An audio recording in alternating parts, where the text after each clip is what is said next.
Pour sa première de la saison, le Théâtre Milandi avait misé sur l'humour. En guest star, Anthony Cavana.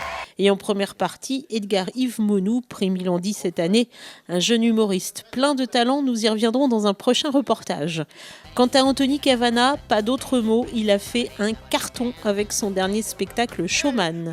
Il y raconte l'histoire d'un homme qui vient de mourir et qui croise, avant de rejoindre son paradis, toutes les âmes qui vont bientôt arriver sur Terre, en l'occurrence le public. Du coup, il leur donne quelques conseils bien avisés, histoire de leur faire comprendre ce qui les attend. Alors, comme vous êtes des âmes, pour pouvoir circuler en bas, on va vous filer un corps. Un peu comme celui-ci.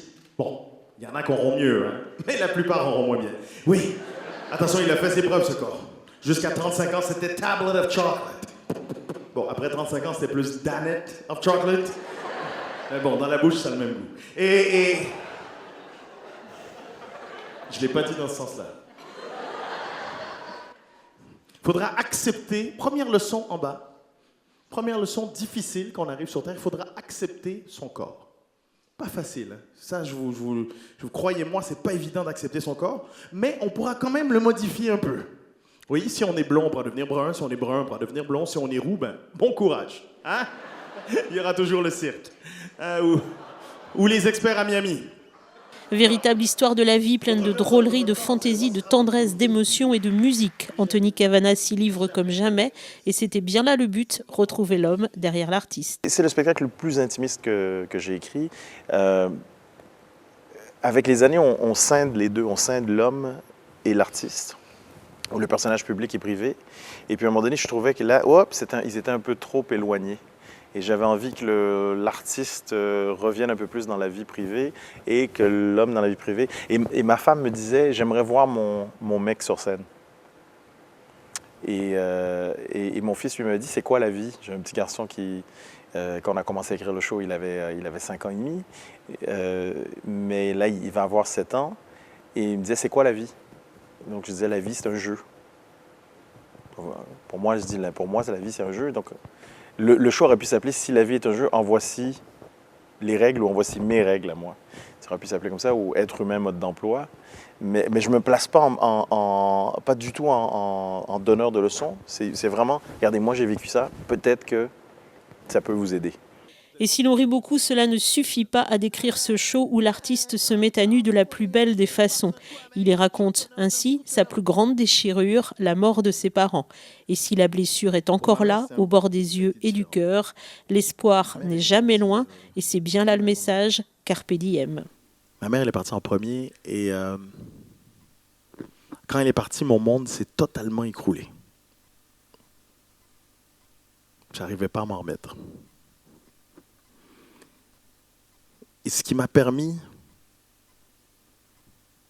de sortir du trou, c'est que j'ai changé mon point de vue. Au lieu de me dire, j'ai perdu la femme la plus importante de ma vie, je me suis dit, quelle chance j'ai eu d'avoir cette femme formidable dans ma vie pendant 26 ans. Et c'est ça qui m'a permis d'avancer. C'est ça, quand la vie, après, m'a fait traverser d'autres étapes, d'autres épreuves, que ce soit des problèmes de santé, d'argent, des trahisons. C'était du pipi de chat parce que ma mère, quand elle est partie, elle aussi, elle m'a fait un cadeau. Elle m'a rendu plus fort.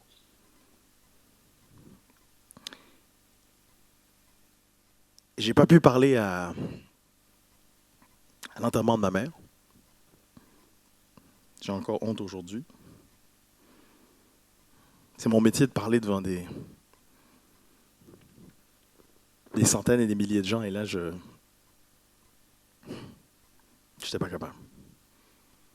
Alors, je ne peux pas laisser le cercueil descendre sans dire quelque chose, alors j'ai chanté. Et ma mère ne m'avait jamais entendu chanter. Et j'ai chanté une chanson qui a pris tout son sens cette journée-là, une chanson qui s'intitule « It's hard to say goodbye », en français qui signifie « Il est difficile de dire au revoir ». How do I say goodbye to what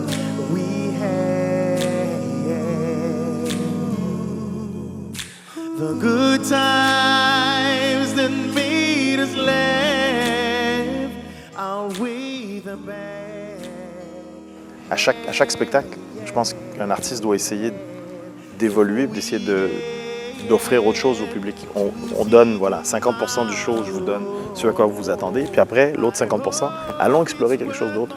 Moi, je vais prendre des risques. Je vais essayer de... Voilà. Donc, un des risques, c'était de dire, d'être un peu plus sensible dans ce spectacle-là.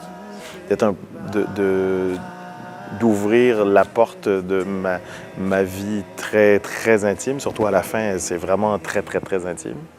D'avoir le courage de le faire. Parce que c'était le premier soir où j'ai tenté, c'était le saut de dire est-ce que j'arrive à le faire, est-ce que ça passe? Et pour le faire, il faut être ultra authentique. Ce qui veut dire il faut s'ouvrir les tripes et les mettre sur la table sans filet, sans filtre. Voilà, c'est ça. Et ça marche très bien, je suis très surpris. Et c'est beau de voir cet accueil-là du public et les gens qui me suivent dans cette nouvelle aventure-là. C'est votre show, là. Vous êtes les showman, vous êtes les créateurs de votre vie. Être humain, c'est le plus beau manège qui existe. J'aurais dû vous le dire dès le début, mais tout ce que je vous ai dit ce soir, quand vous allez arriver en bas, vous allez tout oublier. Je suis désolé, j'aurais dû vous le dire. Et comme disait mon pote René, bonne chance.